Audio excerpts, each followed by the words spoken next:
Hi, I'm Theo. Welcome to RunningshoesGuru.com.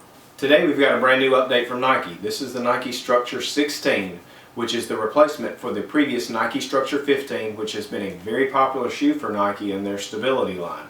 Now, stability shoes offer support on the inside or the arch area of the shoe. And in previous versions of this shoe, Nike used a traditional medial post, which is a section of foam that is firmer and placed in the arch of the shoe to limit how much the runner's foot can roll to the inside.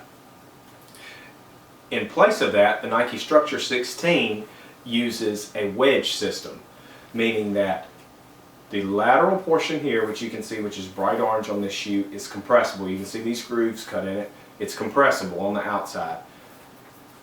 The inside or medial portion of the shoe is more solidly built. So you have a net effect of when the runner's foot lands, this lateral side compresses, the medial side gives resistance, pushes the foot back up into a more neutral position. Not only has Nike revamped the midsole, they have on the exterior, they have also removed the Zoom Air, which was previously found in the structure in the heel.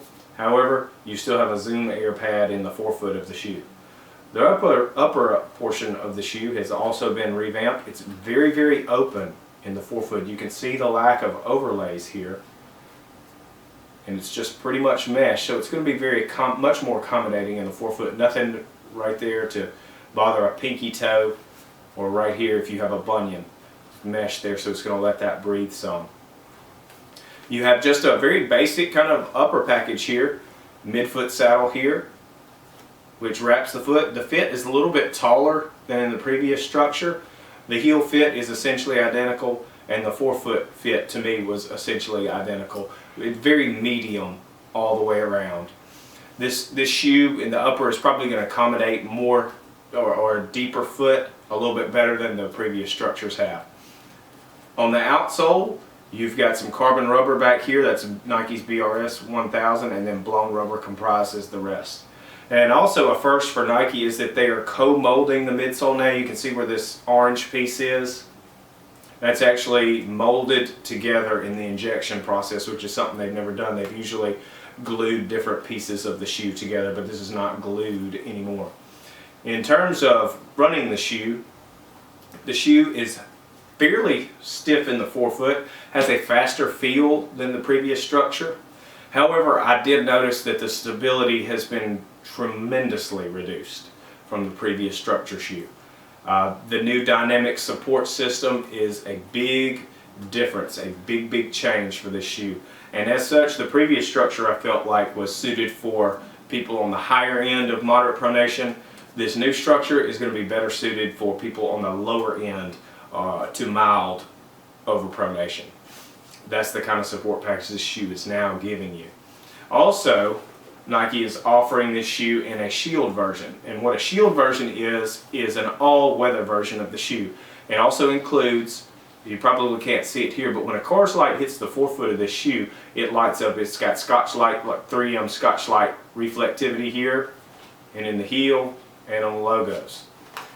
In the standard road shoe, you just have it on the heel and the logo.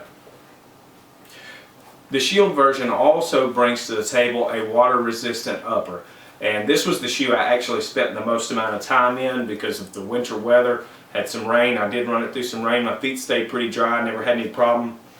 However, I did notice that with the structure, the medial midsole creased pretty quickly, which was telling me that the shoe wasn't quite keeping up with what my foot needs from a stability shoe.